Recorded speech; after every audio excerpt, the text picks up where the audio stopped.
Today is March 16th, 2015.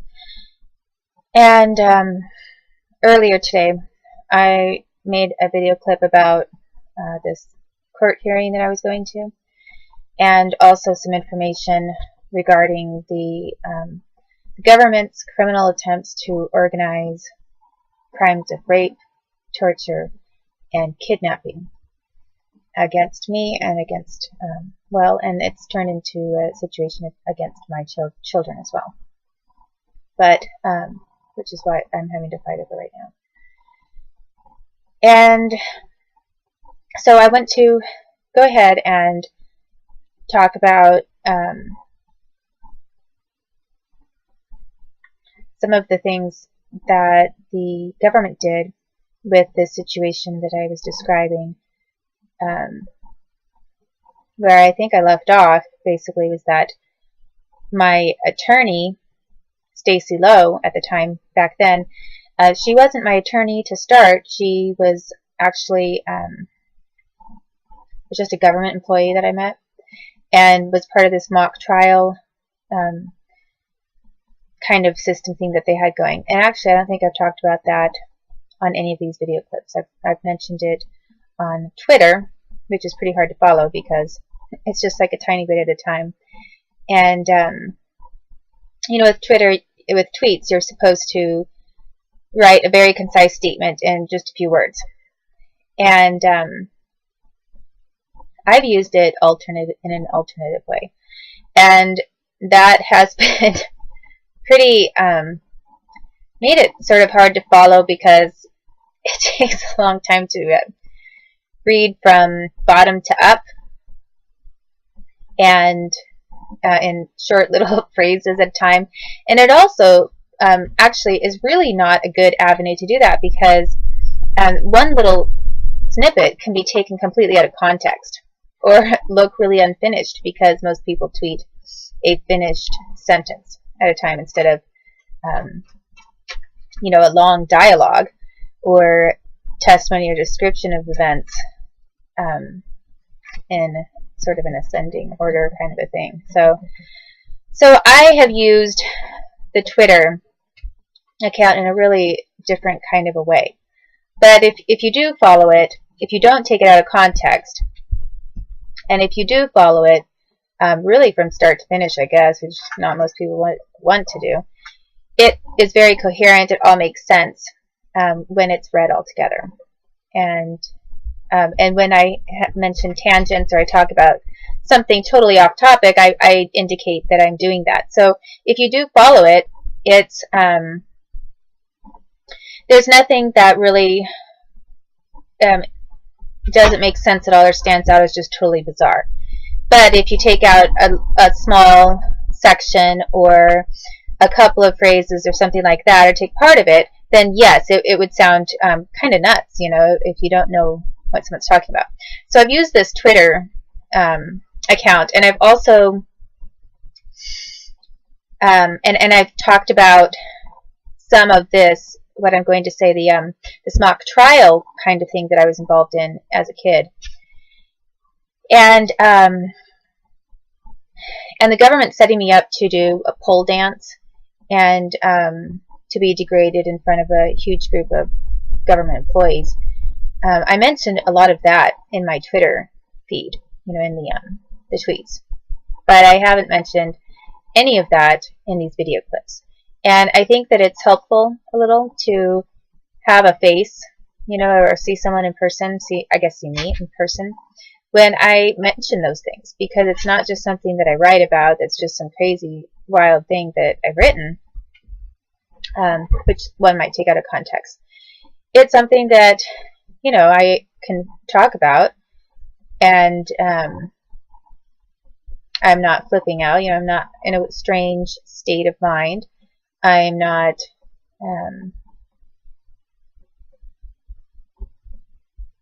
I'm not high on something. It's something that I'm talking about and able to write about because it really happened. It's not something that I imagine either. I think how do you know if someone is talking about things that are real, in reality, as opposed to not? Well, plenty of people in intelligence fields in this country and out of this country. They know exactly what has been going on. And a lot of people in California know, and actually New York too, or DC area, know what's going on because this country has really exploited me and made a ton of money off of me. And they've been doing that since I was really little. So they have spent a lot of my money defending themselves. And they made a lot of money. So starting with one of the first, I think I did mention this at the very beginning of doing these video clips. Some of the motive for what the government has done to me and my kids. But, when I was a very little baby, did the U.S. think that I was going to be a songwriter? I don't think that they did. I don't think that they thought, we'll get really rich off of this kid because this is what she's going to do. I think instead what happened is they raped me, they abused me, and they thought they were going to use me for a different kind of government program that they already had me in. And then when I ended up being a songwriter, I think they got shocked. And actually, as time went on and the government continued to steal from me, and at first they weren't stealing from me. First they were giving me some of the credit, and then they got bolder. And just like, most criminals do, criminal organizations do. They think they can take a little bit, they start taking everything. And they started taking more of my work. And then all of a sudden, it was a bunch of cops wanting me to sign, things for their kids. But then later the government was telling everybody that I wasn't the author, and I lied. That I wasn't really the person who wrote these songs that were becoming best-selling hits, actually. And and actually there is definitely a time in that time frame where, because the government and so many people did not realize that that is who I was going to become, that I was going to be a #1 best-selling songwriter who was going to be making tons of money, gross domestic product, basically profit for the country. They didn't know that at the time, and when that is what started to happen, and the government decided to try to control me even more, then people got nervous. There was a transitional period where I think a lot of people were stunned at the amount of success that others were having by basically performing songs that I wrote. And I wrote the lyrics, and I wrote the melody and the music to it. And they were going to the very top of the charts. There were a couple that just were maybe included somewhere in the middle, I guess. But most of my songs that were being used were going to the very top, like as in #1, #2, #3 top spots. And so for a short period of time, I actually had I had power, I would say, because even though I was getting tortured and raped, there were enough people that were afraid that maybe I was young enough, there was somebody out there that was going to jump to my defense. They were worried about it. They were also worried that, what if she secures her own deal, I think, because they liked keeping me as a little slave, working along and having none of the profits go to me.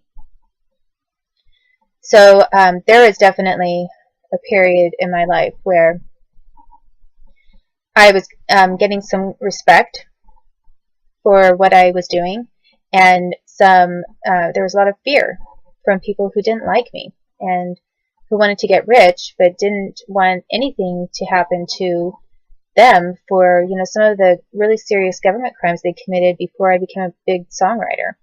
What do you do when this little kid, this baby that you've been torturing, suddenly starts making tons of money, through other people, I guess, because that's how it was going. It was going through, for example, people like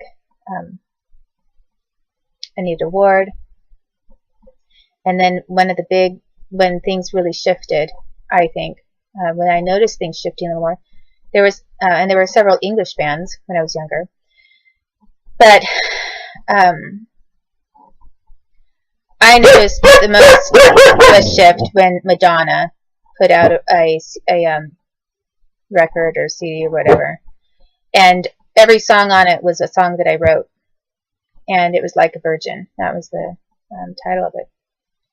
And so for a little kid, a little girl, to be writing this hugely popular record was a big deal. And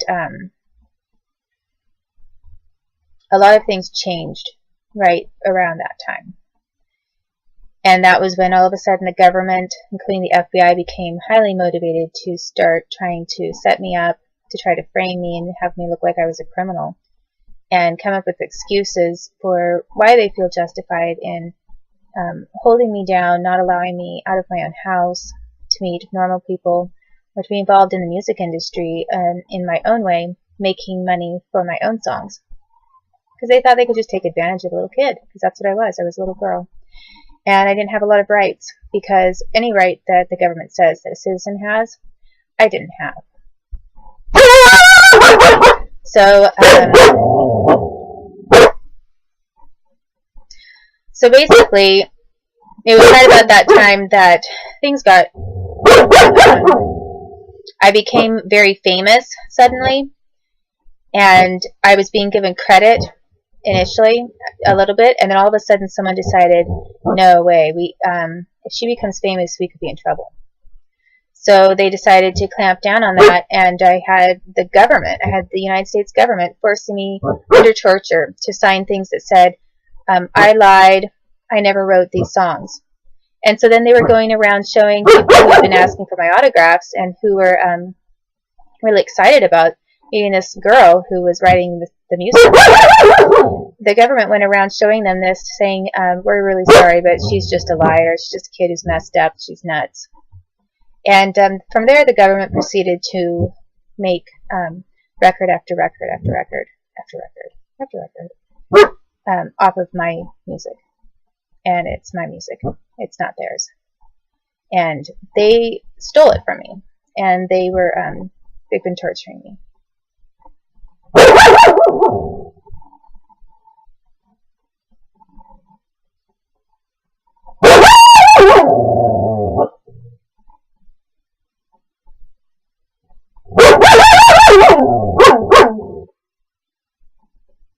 And this country is not a free country.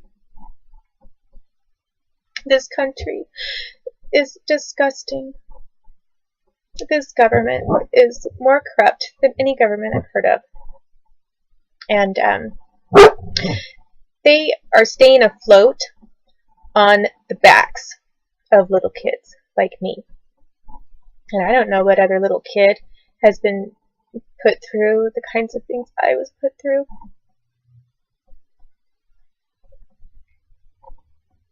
And that I continued to be put through, and that I'm still put through. Really, I'm not sure, because if you start adding up how many songs I wrote and how much they went for, how much they were selling for, and you start adding up then the concerts and things that, and the tours and the memorabilia and items that went with that. Because people liked my songs so much. If you start adding up everything that I have produced, I am the richest person in the United States. There is nobody that has more money than I do, technically. And I would love to hear someone challenge that. Just saying, okay, let's pretend that all of these different songs are yours and that you really wrote them, and that the concerts and everything have really been derived from them. You know, if they started adding that up, let's just say, even if they wanted to say hypothetically, let's indulge you. I'd like to see them indulge me then, and add up all of the different songs and the money that has come from that, the money flow, and then you put that next to any person in the United States, and you tell me that other individual has made more money than I have. I don't know of anybody who has. So when the government has been torturing me, they have made it their #1 priority. And I can explain more of that. But I have to make another clip for this right now.